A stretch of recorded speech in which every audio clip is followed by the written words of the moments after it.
자, 지난번까지는 강렬하게 말씀해 주신 내용은 14, 15, 16, 17장에서 우리는 그리스도 안에서 하나님의 아들이고 또 하나님의 자녀다, 이 말씀을 강렬하게 해주셨습니다. 비록 우리가 신앙생활하면서 연약해질 수도 있고 또 낮아질 수도 있고 때로는 죄를 지어 넘어질 수도 있지만 그러나 우리는 분명히 하나님의 자녀다, 그죠? 하나님의 아들이다. 이거를 우리에게 확신시켜 준 것은 두 가지예요. 하나는 양자의 영, 우리 마음속에 있는 우리 영이에요. 그것은 갈라디아에서는 양자의 영은 양자 되게 하신 성령인데, 여기 로마서의 양자의 영은 우리가 받은 우리 안에 있는 영이에요. 그러니까 내 안에 양자의 영을 주셔서 내가 하나님을 아바 아버지라 부르게 하셨다. 이것이고, 그러니까 하나님이 내 안에 양자의 영을 주지 않으면 눈에 보이지 않는 하나님, 영원하신 그분을 믿는 믿음으로 하나님을 아버지라고 부를 수가 없는 거죠. 적어도 여러분들이 내 안에 분명한 믿음을 가지고 하나님을 아버지라고 부를 수 있는, 가까이 부르면서도 경외하는 분으로, 그렇게 내가 나를 사랑하시고 나에게 구원을 주신 하나님으로 아버지로 부를 수 있다면 그것은 내 안에 양자의 영이 있기 때문이죠. 유튜브에 나오는 그 박사라고 그러는 분이 있는데 아주 잘하는데 꼭 끝에 가서는 그 얘기해요. 나는 예수 안 믿습니다. 그래, 그 얘기를 꼭 하는 거야.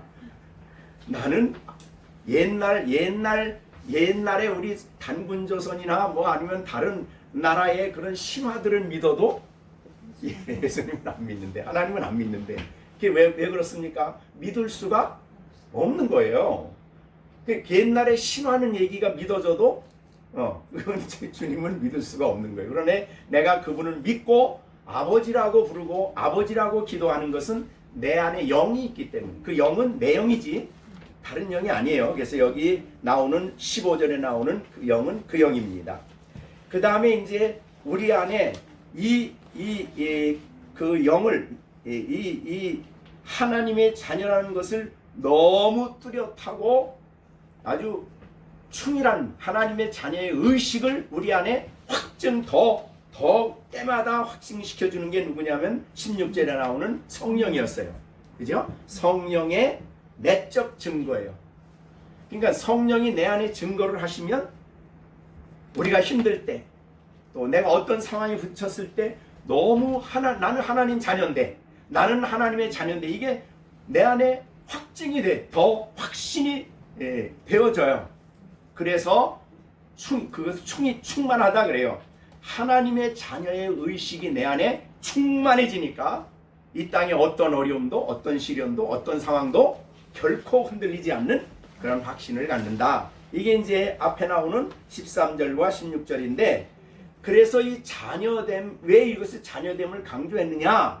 내가 조금 연약해졌다고 해서 하나님 자녀 아니면 장차 주어질 구원의 완성이 취소되지 않는다, 이거를 강조하는 거예요. 그러니까 8장 전체는, 내용의 전체의 흐름은 뭘 강조하냐면 내 구원은 반드시 완성된다. 완성된다는 것을 강조하는 것이 8장 1절부터 계속 나오는 말이에요. 이것을 우리가 분명하고 이 진리에 의해서 확실히 믿고 살아가는 성도가 될 때에 나는 어느 장소에든지 어떤 자리에서든지 하나님 자녀고, 그죠? 의롭다면 얻었고 정죄가 없고 성령이 내 안에 계시고 나로 하여금 그 나라에 영광스럽게 그 나라까지 인도해 가실 하나님의 계획이 성취될 것을 확실히 내 안에 갖게 되는데, 이거를 확신이라 그래요. 확신. 그래서 38절에 내가 확신하노니, 그런 말을 썼어요. 신앙인들에게는 확신이 필요해요. 그죠? 갈까 안 갈까 이런 태도가 아니에요. 천국 갈까 안 갈까 그런 태도가 아니에요. 나는 하나님 나라에 확실히 간다, 그게 확신이에요. 근데 그 가는 게 나한테 있으면 확신을 가질 수가 없어요. 내가 열심히 믿고 내가 착하게 살고 내가 부지런히 살면 반드시 간다. 그렇게 하면 우리는 도무지 불가능한 거죠. 그래서 여기 8장에서 뭐 앞에서부터 3장부터 계속된 거지만은 계속 강조한 것은 이것은 하나님이 계획하신 일이고 하나님이 이루실 일이다. 너를 끝까지 인도해서 그 나라에 들어가야 할 것이다 라는 것을 강조해 주었어요. 그러니까 구원의 확신은 내가 갖는 게 아니라 진리가 말하는 것을 받아들여야 되는 거죠. 그죠? 성경이 말하는 것을 받아들여야 되는 겁니다. 어느 교파가 주는 것도 아니고 어느 교단이 주는 것도 아니고 어느 사람이 주는 것도 아니에요. 누가 확신해 주는 것도 아니에요. 성경입니다. 성경 진리를 우리가 확고하게 붙잡아야 되는 것이고, 혹시라도 우리가 살아가면서 여러 가지 이유로 흔들릴 때라도 우리는 흔들리는 내 마음을 붙들지 말고 뭘 붙들어야 되냐면 성경을 붙들어야 되는 거예요. 성경을 붙들어야 되는 거예요. 근데 오늘 이제 하려고 하는 내용 중에 뭐냐면, 우리가 신앙생활 하다가 혹시 마음에 흔들림이 올 수 있는 상황이 벌어져요. 우리의 마음에 흔들림이 정말 내가 구원받았을까? 구원에 이를까? 정말 하나님이 살아계실까? 나를 하나님이 사랑하시는가? 이게 이제 흔들림이 올 수 있는 문제가 하나 있는데, 그게 뭐냐면 고난이라는 문제. 그래서 오늘 본문에 17장 하반절에 이런 말이 있어요. 우리가 그와 함께 영광을 받기 위하여 고난도, 여기 고난이 나와요. 그 다음에 18절, 생각하는데 현재의 고난, 이 고난이 나와요. 그래서 이제 이것은 뒤에 있는 어디까지 나오냐면은 이제 25절까지 이제 이 문제를 다루는데, 오늘은 17절, 18절만 가지고 하나님 말씀을 이제 전하려고 하는 것입니다. 여러분, 이 고난을 바울 사도가 이 로마에 있는 성도들에게 쓴 거거든요. 이 서신을 받을 때는 아직도 고난이라는 걸 잘 몰랐어요. 그 사람들은 그냥 은밀하게 예수 믿었으니까. 그런데 이 서신을 보내고 로마에 바울이 갔거든요. 가서부터 일어난 게 뭐냐면 로마의 대화재 사건이에요. 네로가 로마의 대화재를 일으키고, 그거를 그 백성들의 원망을 뒤집어 씌우기 위해서 기독교인들에게 저들이 바로 불을 놨다. 그래서 로마의 모든 화재의 원인이 기독교인들에게 돌아가 버렸어요. 그 다음서부터 기독교를 박해하기 시작한 거예요. 그 박해는 여러분들이 너무너무 심각한 역사 속에 나타난 박해인데, 그래도 비교적 우리가 이해하기 쉽게 잘 보여준 것이 영화 코바디스 도미네. 저기 어디로 가십니까? 거기 보면 그 그리스도인들이 예수 믿는다는 이유 때문에 사자의 밥이 되게도 하고, 격투장에 보내기도 하고, 어떻든 예수 믿는 사람들을 박해하는 엄청난 고난이 휘몰아쳤어요. 그리고 난 다음에 그 네로 뒤에 쫙쫙쫙쫙 황제들이 다 기독교를 박해하고 AD 313년까지 엄청난 고난이 몰아쳤어요. 그런데 이제 예수 믿었어요. 구원 받았어요. 하나님이 나 지켜주신다고, 하나님 나 구원 받았다고, 하나님이 사랑이라고 막 이렇게 했는데, 너무 심각한 고난이 오고 죽는 사람이 막 오고 막 그러는데요. 야, 하나님 정말 나 사랑하시는가? 하나님이 정말 살아계시는가? 하나님 정말 역사의 주인이신가? 뭐 이런 것들이 흔들릴 가능성이 있는 거예요. 그래서 여기에 이 본문에 고난의 문제를 얘기하게 된 것입니다. 근데 사실은 교회 역사를 보면 고난이라는 것은 기독교와 떨어질 수가 없어요. 사실은 우리나라도 초기에 기독교가 들어왔을 때 일제시대 때 들어왔잖아요. 그래서 일본에 의해서 엄청난 박해가 있었어요. 막 예수 믿으면 막 고난하고 목사님들 막 잡아가고 막 박해가 말도 못했죠. 순교당하는 사람이 막 일어났죠. 그리고 이제 일본이 망했어요. 그리고 난 다음에 우리나라가 바로 통일이 안 되고 6.25라는 게 일어났죠. 남북으로 나눠졌다가. 그래서 북한에 있는 공산주의자들이 남한으로 내려오면서 남한으로 와 있던 모든 교회들이 박해를 받기 시작했어요. 적어도 남쪽에 있는 교회들의 순교자들은 거의 공산당들에 의해서 당한 거예요. 그런 박해가 있었어요. 그러면 하나님 믿는데 어떻게 이렇게 박해가 일어나고 막 한 교회가 막 믿는 사람들 와가지고 다 불타버리고 제암리가 그런 경우 아니 제암리. 예. 그 신안이라는 그곳에 가보면 일제시대 때 6.25의 공산주의자들이 와서 어떻게 믿는 사람들을 무섭게 박해했는가를 보여줘요. 거기 가면. 이런 것들이 있어 왔어요. 그럼 그런 박해가 있으니까 하나님 안 계신가? 내 믿음 잘못되는 건가? 하나님이 정말 나 지켜주시는 건가? 이런 문제에 흔들릴 수 있는 가능성이 있는 거예요. 자, 그러면 그래서 바울은 이 본문 이것을 미리 가르쳐 주면서 그리스도인들에게 무슨 말을 합니까? 여기에 보세요. 잘 보세요. 자, 17절 하반절입니다. 우리가 그리스도와 함께 영광을 받기 위하여 뭐도 받아야 된다고요?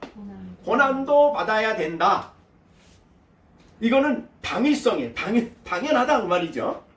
그런데 여기에 고난을 얘기하면서 뭘 얘기하냐면 영광을 얘기하고 있어요. 영광. 그죠? 17절에. 그 다음에 18절에도 생각컨대 하건대 현재의 고난은 장차 우리에게 나타날 영광과 비교할 수 없다. 그러니까 18절에도 고난과 영광을 연결시키고 있어요. 자, 바울이 말하려고 하는 건 그거예요. 믿는 성도들이 이 땅에서 고난을 당할 때 그 고난을 의미를 잘 생각해야 된다. 그 고난을 뭘 통해 봐야 되냐면 영광을 통해서 고난을 해석해라. 영광을 통해서 고난을 봐라. 영광은 영원한 것이다. 그 영원한 영광을 가지고 내 고난을 이해하고 고난이 왜 왔는가를 생각하고 그리고 고난을 감당해라. 이런 의미로 이게 두 절을 가지고 이야기를 하신 거예요. 물론 우리는 정말 우리 선배들이 미리 고난을 받아놔가지고 우리가 받을 고난을 그 사람들이 다 받아놔가지고 지금은 그래도 자유로운 세계에 있어서 뭐 큰 고난이 있나 이렇게 생각을 할 수 있지만 그래도 경건하게 살려고 하면 신앙인으로 살려고 하면 뭐 아이들은 학교 가서 또 뭐 선생님들의 말을 통해서 아니면 뭐 우리들이 사회 속에서 이런저런 그리스도인이기 때문에 겪을 수 있는 갈등과 서로 이 어려움들이 우리에게 있을 수 있다는 거죠. 그럴 때 우리는 어떤 생각을 하냐면 항상 고난이 온 이유는 의미는 영광과 관련되어 있다. 그 영광. 이 영광은 오늘 본문에 뭐라고 했냐면요. 18절 보면은 이랬어요. 생각컨대 현재의 고난은 장차 우리에게 나타나요. 그러니까 장차 나타날 영광이에요. 이 땅에서의 영광이 아닙니다. 이 세상에서의 영광이 아니에요. 장차 주어질 영광입니다. 자, 이 길을 걸어가신 분이 바로 예수님이셔요. 예수님은 하늘 영광을 보시고 이 땅에 오셨죠. 예수님의 일생에 걸어가는 말자취는 물론 30살까지는 집에서 열심히 일을 하시고 아버지가 일찍 돌아가셔서 7 형제들을 다 생활비를 대기 위해서 몫으로 일을 하셨지만 그러나 공생애를 시작하면서 마지막 십자가에 죽는 순간까지 주님의 가신 길은 사실은 고난의 길이었어요. 그죠? 그런데 그 고난을 받을 때마다 예수님은 어떤 생각을 하셨느냐?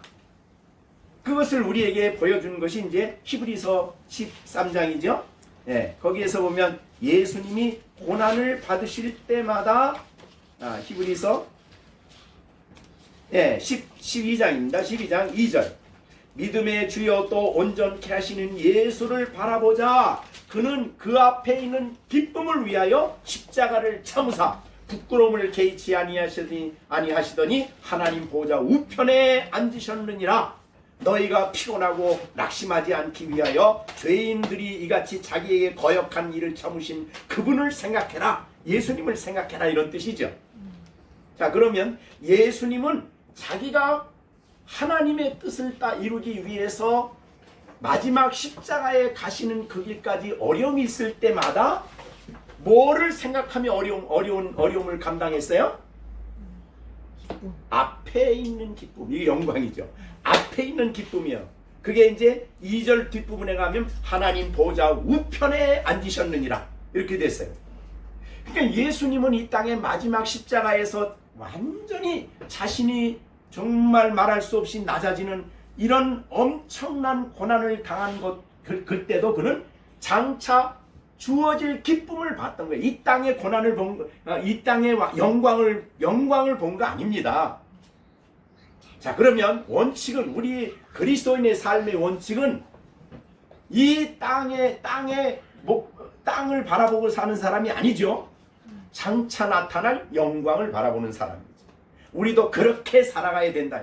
그래야 우리가 이 땅에서 피곤하고 낙심하지 않는다 이 말이죠. 그래서 이것이 우리에게 너무너무 중요합니다. 그러니까 우리는 없어질 것을 바라보는 사람이 아니죠. 영원한 것을 바라보는 사람인데, 이 보이지 않는 영원한 영광을 볼 수 있도록 하나님이 성령으로 우리의 마음의 눈을 열어주셔야 돼요. 그래서 에베소서 1장 18절에 보면 18절 19절에 그런 기도를 했어요.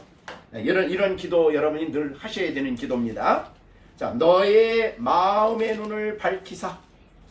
우리 아이들을 위해서도 하나님, 아이들의 마음의 눈을 밝혀주십시오. 그 말이죠.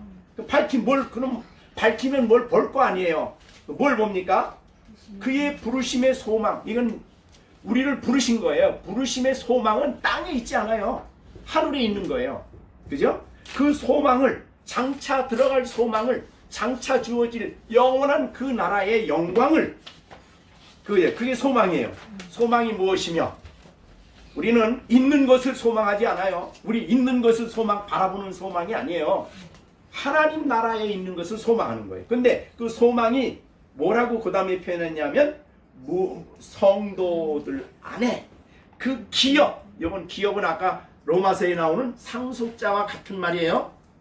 그러니까 성도에게 주실 기업, 상속해 주실 것, 상속자가 받는 기업, 그 기업의 영광에, 그 기업이 얼마나 영광스럽고 그 기업의 영광이 얼마나 풍성한가 함이 무엇이며, 그 다음에 그 힘의 위력으로 역사하심을 따라 믿는 우리에게 베푸신 능력의 지극히 크심. 이건 이제 성령의 능력이에요. 네? 성령의 능력이 믿는 우리에게 베풀어 주신 능력이거든요. 지극히 크신 하나님의 능력이, 우리 안에 있는 하나님의 능력이 크심이 어떠한 것을 너희로 알게 하시길 원하노라. 그러니까 우리는 약해. 그러나 이 믿는 우리에게 베푸신 크신 하나님의 능력이, 우리 안에 성령의 능력이 역사하고 있는 거예요. 그래서 우리로 하여금 그 풍성한 영광에 들어갈 텐데, 들어가기 전에 이 땅에서 하나님이 우리의 마음의 눈을 열어주시면 그 영광의 풍성을 바라본다 이 말이죠. 물론 그 바라보는 것은 성경을 통해서, 그죠? 우리가 성경에 많은 말씀들이 나와요. 그 영광이 어떤 것인가를 보여주는 말씀들이 성경에 나와요. 대표적인 것이 이제 요한계시록 21장, 22장이죠. 그죠? 우리가 지난번에 봤듯이 새 하늘과 새 땅이에요. 처음 하늘과 처음 땅은 지나갔어요. 그 영광스러운 땅에서 눈물 없고 죽음 없고 사망 없고 슬픔 없고 헤어짐이 없는 영광스러운 그 땅에서 더 이상 햇빛이 필요 없고 달빛이 필요 없는 하나님 자신이 빛이 되시고 그리스도 자신이 빛이 되시고 그분이 성전되는 그 영광스러운 세계에서 얼마나 부요한지, 얼마나 풍성한지 그걸 바라보라는 거죠. 이 땅에 있는 거는 잠깐이라 이 말이죠. 이 땅의 영광은 잠깐이에요.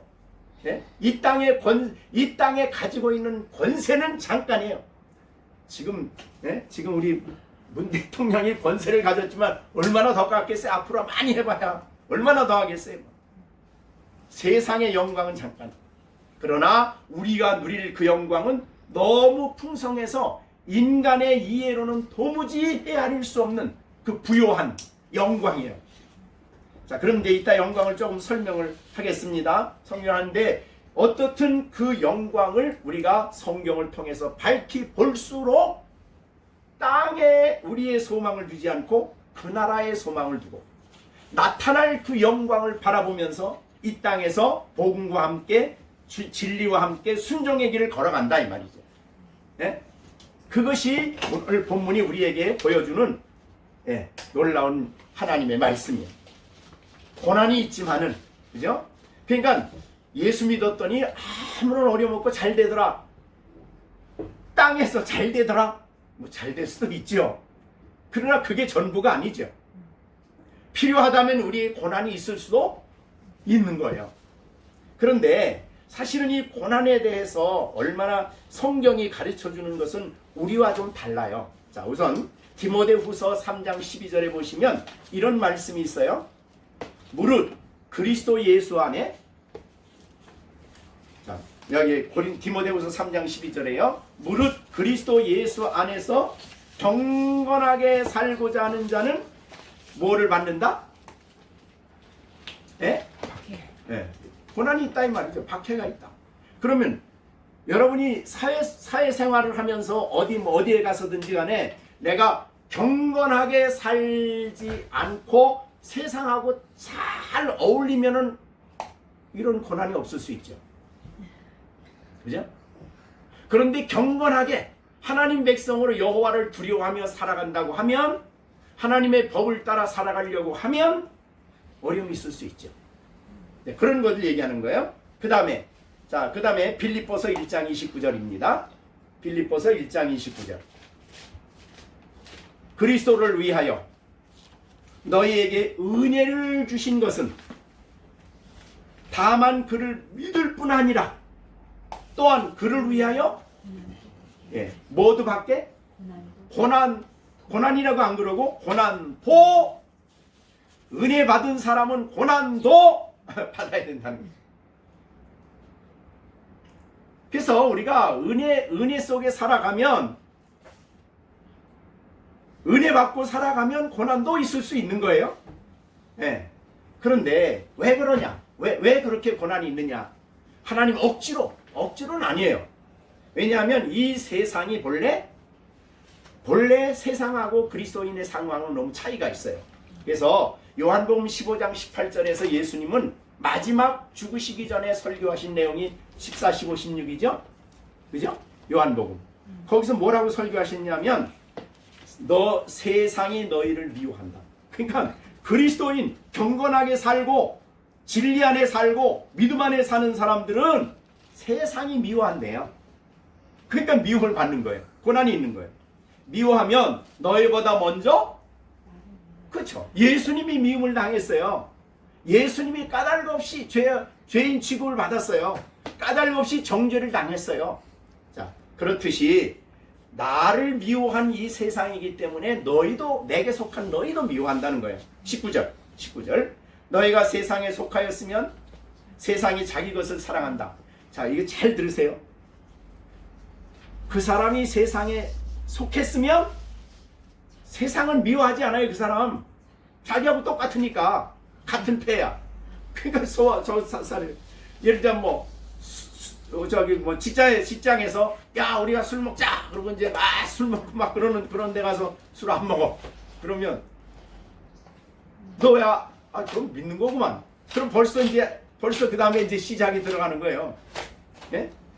그래가지고 그들하고 똑같이 어울리면 그들이 사랑해요. 그러니까 그러나 그들과 다르기 때문에, 그들에게 속하지 않기 때문에 그들이 싫어하는 거예요. 그래서 너희는 세상에 속한 자가 아니요 도리어 내가 너희를 세상에 택하였기 때문에 세상이 너를 미워한다. 그게 무슨 말이에요? 세상의 미움을 받는 것은 내가 택함 받은 증거 중에 하나라 이 말이죠. 네? 그러니까 사실은 그래서 이제 믿는다고 하는 사람들이 이 세상 속에 들어가면은 다르지요. 빛과 어둠이 다르듯이. 예? 그리스도 안에 있는 사람과 밖에 있는 사람은 분명히 다르지요. 안 다르면 그 문제가 되는 거죠. 그리고 세상이 대하는 태도도 달라요. 근데 세상이 이 사람 너무너무 좋은 거야. 너무너무. 그러다가 10년, 20년 가까이 직장 생활에도 믿는 줄 몰랐어. 그런 정도가 되면은 그들하고 별 차이 없는 거예요. 이런 것들이 이제 문제죠. 자, 그래서 이 세상에 사는 성도들은 그런 고난과 어려움이 있다. 그러나 이제 영적으로 볼 때 사실은 예수님이 가까이 오는 시대를 보여주는 게 요한계시록 아니에요. 요한계시록에 보면 철저하게 예수 믿는 사람들과 전쟁을 선포하고 전쟁하는 존재가 있어요. 그게 누구냐면 사탄이에요. 예수님이 십자가에서 완전히 패배시키려고 했는데 예수님이 십자가의 죽으심으로 부활하심으로 승리하셨잖아요. 그래서 쫓겨났어요. 그래가지고는 세상에 내려와가지고 요한계시록 12장 17절에 보면은 거기 그랬어요.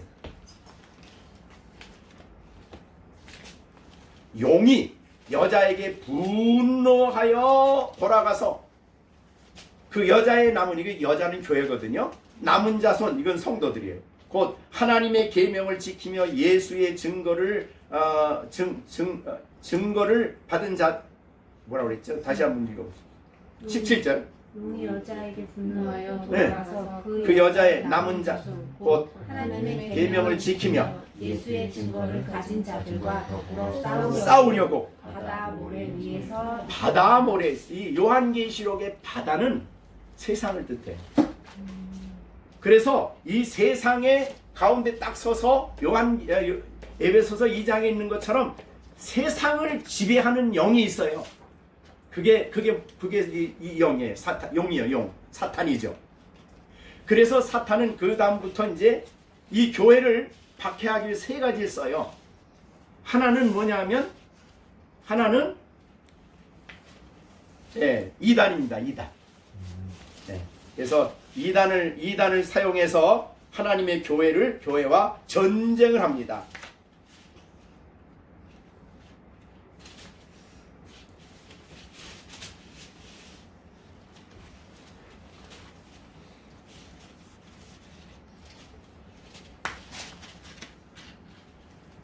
이 전쟁이 얼마나 심각한지, 자, 여기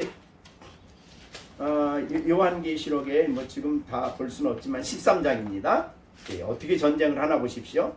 자, 12장 17절에서는 싸우려고 바다 모래 위에 있다 그랬죠? 17절 우리 읽었죠?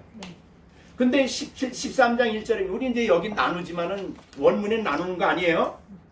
그런데 바다 모래 위에 서서 전쟁을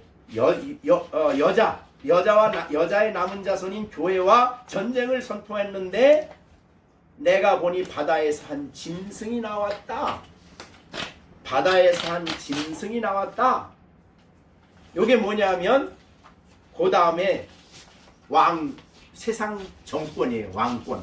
그러니까 세상에 적그리스도 정권을 세워요. 성경 당시는 로마 제국이죠.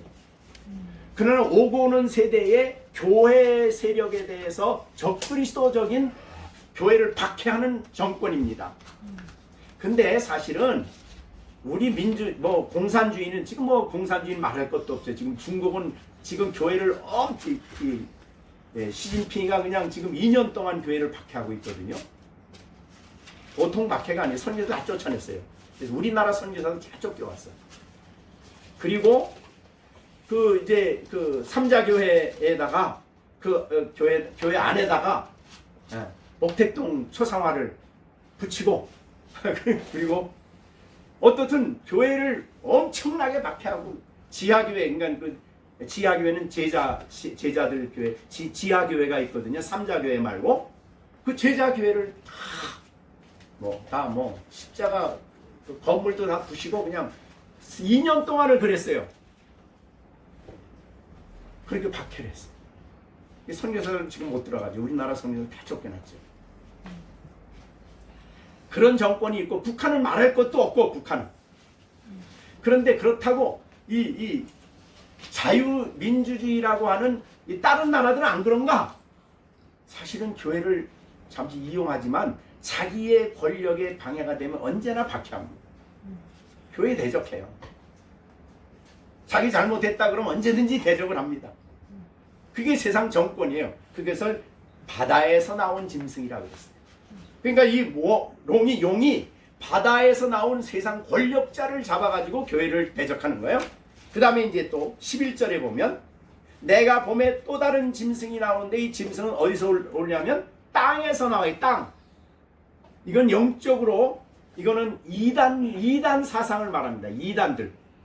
예, 이단들이 엄청나게 많이 이단들이 생기기 시작을 해요. 그래서 그들을 사용해서 하나님의 교회를 대적하기 시작합니다. 우리가 이 시간 다 할 수 없지만은 그 다음에 마지막으로 사용하는 것이 뭐냐면요. 네, 사용하는 것이 바로 17장이에요. 17장. 거기에는 물 위에 앉은 큰 음녀라고 그랬어요. 요거는 이제 16장에도 나와요. 거기 나오는 19절 보면 16장 19절 큰 성이 세 갈래로 갈라지고 만국의 성들도 무너지니 큰 성 바벨론이 하나님 앞에서 기억하신 바가 되어 그 맹렬한 진노의 포도주를 받음에 그래서 이거는 이 바벨론은 세상을 상징합니다. 세상 문화, 세상적인 모든 문화요. 적그리스도 문화요. 그래서 나중에 이제 18장에 가서는 큰 성 바벨론이 멸망을 당합니다.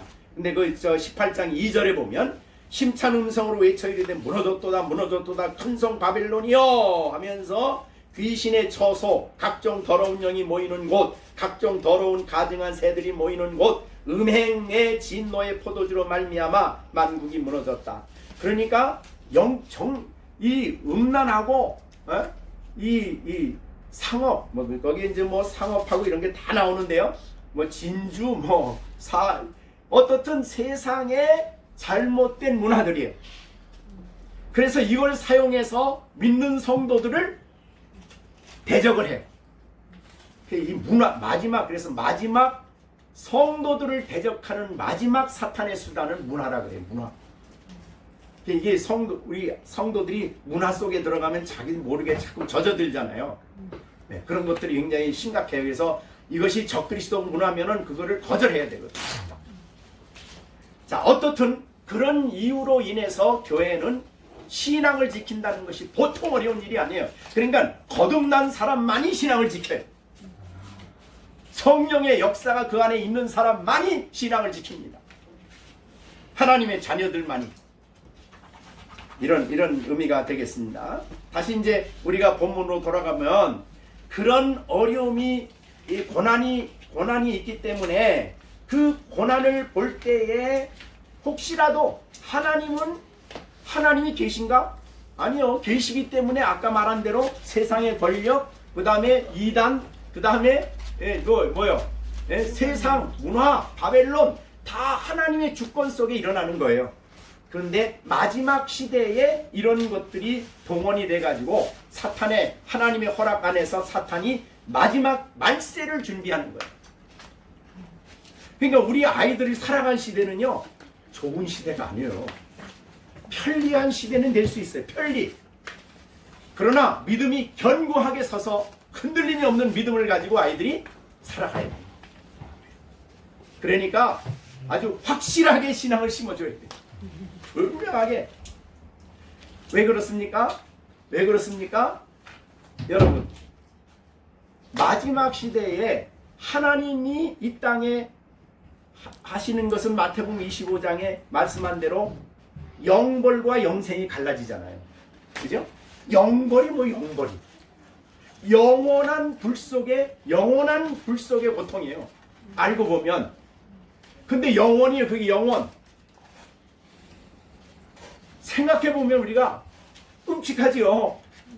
그래서 나사로와 그 부자의 비유에서도 본 것처럼 너무너무 불 속에서 고통스러우니까 나사로의 그 손에서 물 한 방울을 이렇게 해서 내 입을 좀 서늘하게 해주세요 그러잖아요. 그런데 아브라함이 야 거기하고 여기 갈 수도 없고 가지도 못하고 도와주지도 못하고 오지도 못해. 그게 영원이에요. 영원. 100년이면 몰라. 200년이면 그래도 좀 소망이 있어. 근데 300년도 아니고 1000년도 아니에요. 영원이에요. 그러니까 우리가 그러나 구원받은 사람에게는 영생이잖아요. 영광에 들어가잖아요. 그게 영원이에요. 그러니까 안 믿고 믿는 문제에 있어서 얼마나 이것이 중요한 문제예요. 그죠? 온 세상을 다 가져도 영벌에 들어가면은 아무것도 아니에요. 그래서 우리 신앙인들은 내가 믿게 된 것은 정말 이건 웬 은혜인지 웬 선물인지 몰라. 네, 그런데 확실한 이 믿음이, 이 땅의 믿음을 가지고 사는 성도는 그 영광을 얻기 위해서 이 땅에서 고난이 있다. 네, 그 연단이에요. 그 영광, 그 고난 속에서 끝까지 믿음을 지키고 신앙을 지키는 사람들이다. 근데 그게 내 힘으로 되느냐? 아니에요. 하나님이 그거를 지키게 해주시고 이끌어 주셔서 영광에 들어가게 한다. 이게 이제 로마서 8장의 전체적인 주제의 중심 내용이에요. 자, 그러면 우리로 하여금, 여기 다시 본문으로 돌아가 봅니다. 생각컨대 현재의 고난은 장차 우리에게 나타날 영광과, 현재의 고난은 잠깐이에요. 있어봐야 얼마 안 돼. 몇 살 살아? 여러분들이 많이 살아봐야 얼마나 살지 몰라. 그러나 이 하나님 앞에 이제 나타날 영광은 영원한 것이니까, 영원히 사는 것이니까, 그러면 나타날 영광을 대충 어떻게 설명을 할 수 있냐? 몇 가지 설명할 수 있어요. 첫째, 영광은 우리 구원의 완성이에요. 그걸 우리가 이제 성화라고 그러죠. 영화처럼 영화. 구원의 완성. 자, 우리는 지금 완성되어 가는 과정 속에 있어요. 즉 성화되어 가는 과정 속에 있지만, 이제 영광에 들어가면 우리가 완전히 영과 몸이 영화롭게 되죠. 우리 몸도 예수님 몸같이 됩니다. 영원히 살 수 있는 몸. 왜 우리를 죽음을 지나게 하셔요? 영원히 살 수 없기 때문에.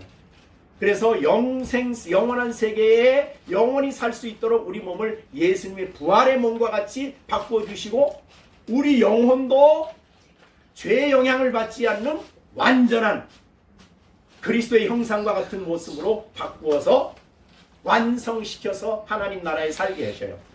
자, 그래서 우리가 지금 예수님의 십자가 그리고 찬송하면 어느 때는 감동이 되지만 또 그냥 형식적으로 할 때도 있잖아요. 네? 그게 막 뭐 기쁘고 어쩔 줄 모르고 막 그럴 때도 있지만 그러지 않을 때도 있잖아요. 사실은 구원의 이 은총이 말로 할 수 없이 기쁘고 감격스러운 것은 그 나라에 가봐야 완성돼요. 왜? 우리의 정서가 거기는 완성된 정서예요. 그래서 하나님 앞에 서기만 하면 감동이 넘치고 기쁨이 넘치는 거예요. 그래서 하나님 나라는 로마서 14장에 말한 대로 뭐죠? 하나님 나라는 성령 안에서 의와 평강과 희락이다 하고 로마서 14장 이 17절에서 말씀했죠. 그러니까 우리 이 땅에서는 의와 평강과 희락이 이 땅에서는 있다가 없다가 있다가 없다 그래요. 어느 때는 평안이 있어. 그러다가 또 근심에 쌓여. 예? 또 불안해져. 하나님 아버지 하면서도 평안했다가 좀 배가 좀 더 아프면 또 좀 불안해져. 자, 그게 연약한 우리예요. 그죠? 그게 연약한 모습이지만 하나님 나라는 그런 거 없어요. 완벽한 평강 속에 살아요. 완전한 기쁨 가운데 살아요.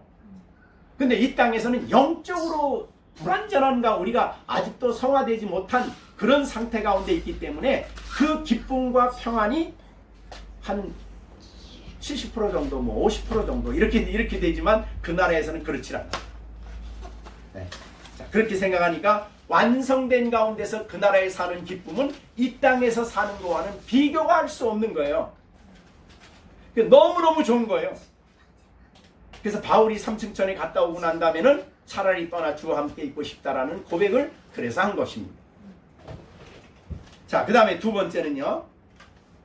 두 번째는 하나님 나라에 누리게 될 그 빛, 하나님의 빛이시죠. 그리스도의 빛, 그 다음에 그분이 주시는 평강, 그분이 주시는 기쁨, 그분이 주시는 은혜가 100%가 되는 거예요. 그 나라에서 완전해지는 거예요. 그러니까 하나님이 주실 수 있는 최고의 것을 다 주는 거예요. 그거를 뭐라고 표현했냐면 생명수 강이라 이렇게 표현하는 거예요. 요한계시록 22장. 생수의 강이 넘치고 넘친다 이 말이죠. 그게 에덴의 진정한 회복이에요. 그거 얘기했죠. 그 전에 에덴 동산이라고 그랬는데 에덴 동산에는 동산을 만들고 그 동산을 흡족하게 하기 위해서 4개의 강이 흐르잖아요. 4개의 강이 흐르는데 강이 흐르는 근원지가 하나야. 근원지 하나. 그거 생수의 강이야. 그게 생수가 흐르는 거기로부터 이제 나오는 거예요. 자, 우리 이제 창세기 한번 보세요. 에덴 동산. 에덴에서 흘러요. 에덴에서부터 강이 4개가 흘러요. 11절에 비손, 기혼, 히데겔, 유브라데. 자, 그러면 물이 에덴에서 흘러나와 동산을 적시. 에덴에서 흘러나와서 네 근원으로 흘러나가는데 그 근원이 되는 그걸 뭐라 그래요? 근원지가 에덴 동산에 있어요. 거기서부터 강이 4개가 흐르는 거예요. 그래서 에덴에는 에덴 설명했나요? 에가 뭐냐면 에덴. 그 당시에 이게 수메르 언어인데 에는 생명수, 물이란 뜻이에요. 에. 그 다음에 덴은 생명이란 뜻이에요. 그럼 에덴은 어떤 곳이라고 그러냐? 생명수가 넘치는 장소예요. 그래서 그 가운데서 생명이 역사하기 시작해요. 그러니까 우리가 하나님 나라도 마찬가지예요. 생수의 근원이 하나님 아버지 보좌로부터 나와. 그래서 넘쳐. 그래서 은혜가 거기는 부족함이 없는 곳이에요. 자, 그래서 평강도, 기쁨도, 사랑도 모든 게 부족함이 없는 곳이 바로 하나님 나라입니다. 우리가 들어갈 영광이 우리에게 주실 영광스러운 그 세계죠.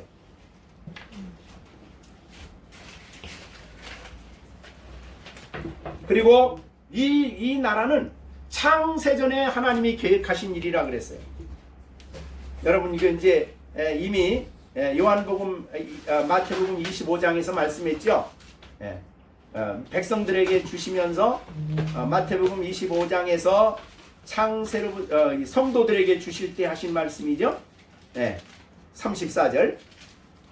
그때 임금이 오른편에 있는 자들에게 양들에게 이르기를 내 아버지께 복받을 자들이여 나와 창세로부터 너희를 위하여 예비된 나라를 이거예요. 이거 상속자가 받는 나라가 바로 하나님 나라입니다. 영광의 세계예요. 창세로부터 하나님의 완벽한 계획 속에 준비된 나라예요. 거기에 가 사는 거예요. 거기가 사는 거예요. 지옥이 아니에요.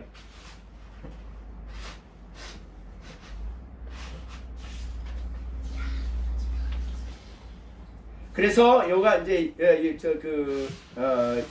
좀 더 구체적으로 요한계시록 21장, 22장에서 이제 이 말을 한 거예요.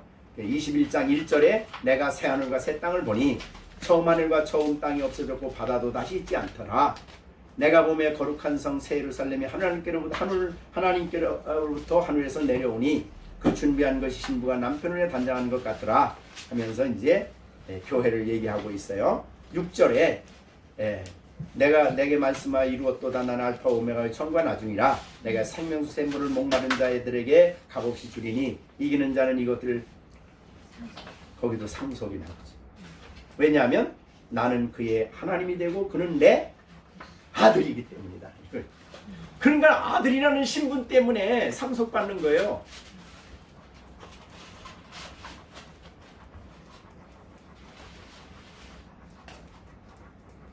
자, 우리가 다 그거를 다 설명하기는 어렵지만 어떻든 이거는 장차 여기 오늘 본문에 생각컨대 현재에 권하는 장차 우리에게 나타날 영광입니다. 나타날 장차. 지금 아니에요. 그런데 장차 나타날 영광이라 그러니까 그냥 소망으로 끝나지 않아요. 사람들은 소망 없으면 살 수가 없지요. 그래서 다 꿈을 갖는다 그래요. 꿈. 안 돼도 좋아. 꿈이라도 있어야 돼. 그게 이제 현 실존주의인데 우리가 살아가는 실존주의를 가장 잘 소설로 만드는 것이 뭐냐면요.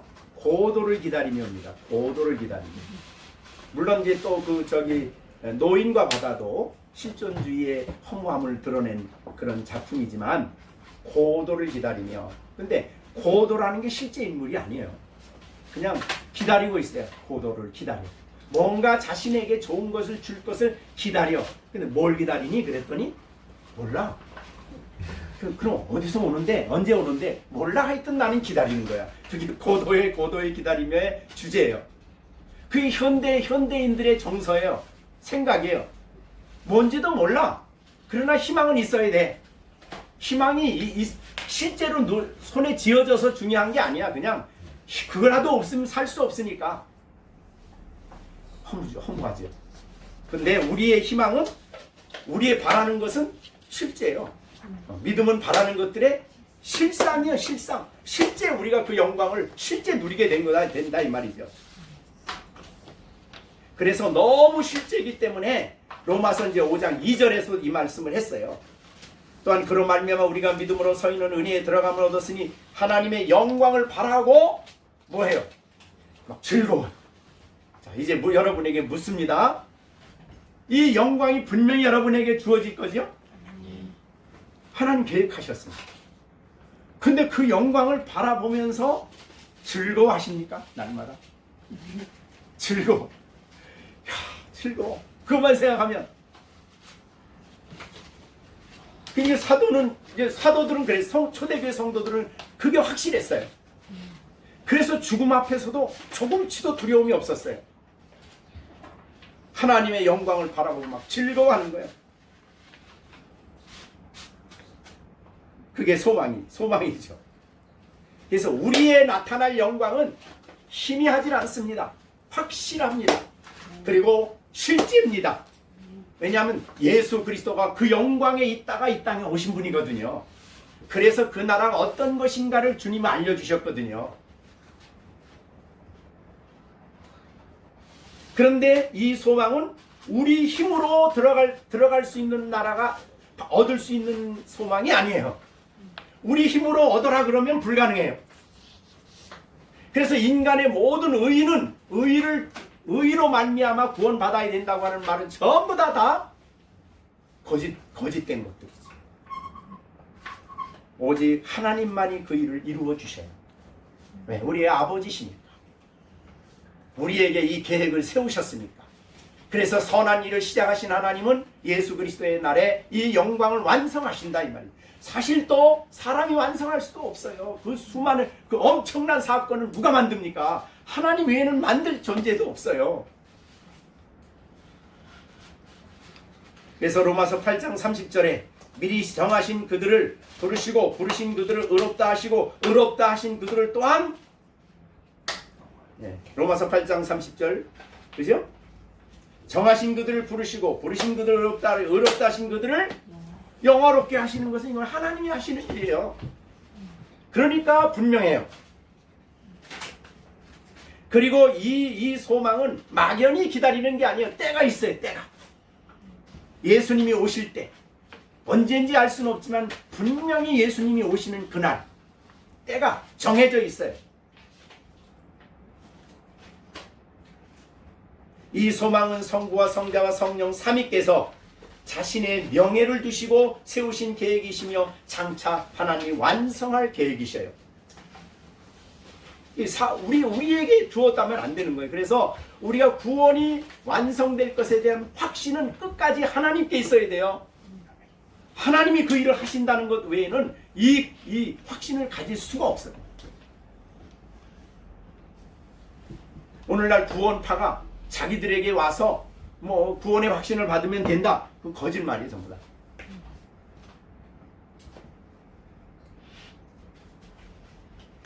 그래서 사탄은 이 구원의 확신이 얼마나 중요한가를 알기 때문에 이 확신을 무너뜨리려고 안달이 난 것이 사탄이에요.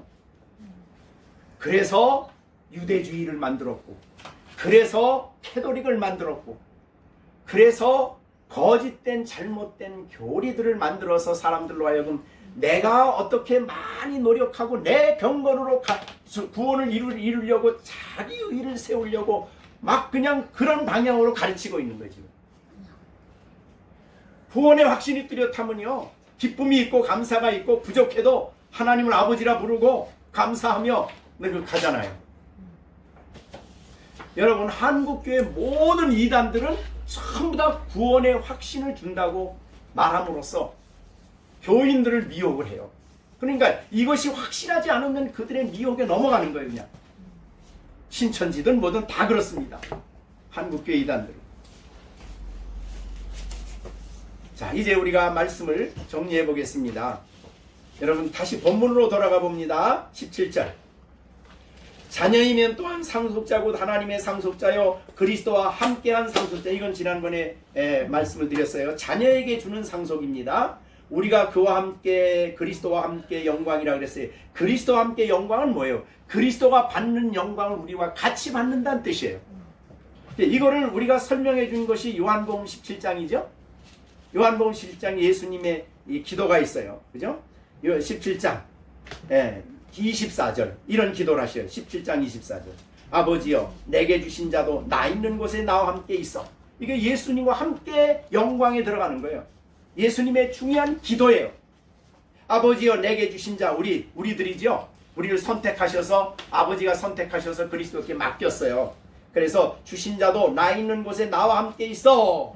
아버지께서 창세전부터 나를 사랑하시므로 내게 주신 나의 영광을 그들로 보게 하시기를 원합니다. 그 영광을 보는 거예요. 주님의 영광을 본과 함께 우리가 그 영광스럽게 우리도 변화가 되어지고 그 영광의 세계에서 함께 주와 함께 사는 거예요. 자, 그래서 그리스도와 함께 영광을 받기 위하여, 그래 17절, 고난도 함께 받는다. 고난, 아까 고난 계속 설명을 했어요. 그 다음에 18절, 생각하건대. 요 생각하건대란 말은 막연한 우리의 생각이 아니라 이 단어가 특별한 뜻입니다. 이 생각이라는 그 단어의 본래 뜻은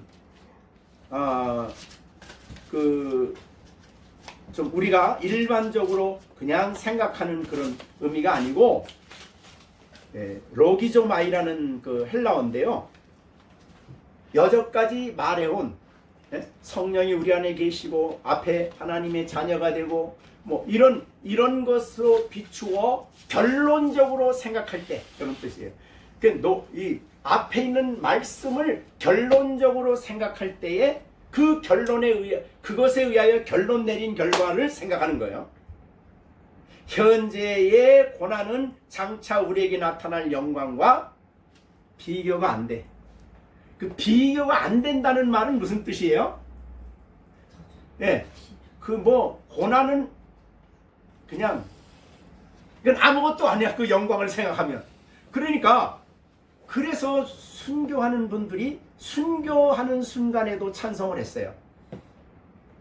서문학교의 감독 폴리감은 화형을 시키려고 그거 갖다 집어넣으니까, 그리고 나무를 이렇게 쌓고 그 위에 얹었잖아요. 그러고 난 다음에 화형을 시키려고 하니까 서문학 그 폴리감이 하는 말이, 나는 지금 죽으면 주 앞에 간다.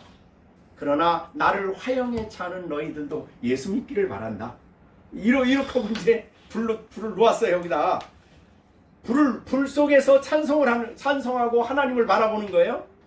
근데 갑자기 기적이 일어났어요. 그래가지고 막 하늘에서 막 비가 쏟아지기 시작하는 거예요. 그게 불이 꺼졌어. 그래서 좀 있다가 다시 불을 놨어. 3번이나 그렇게 했다는 거 아니에요. 그래서 결국은 이제 나중에 죽긴 돌아가셨지만은 어떻든 놀랍게 하나님께서 확증을 주셨기 때문에 그런 놀라운 고백을 할 수가 있죠. 비교가 안 돼요.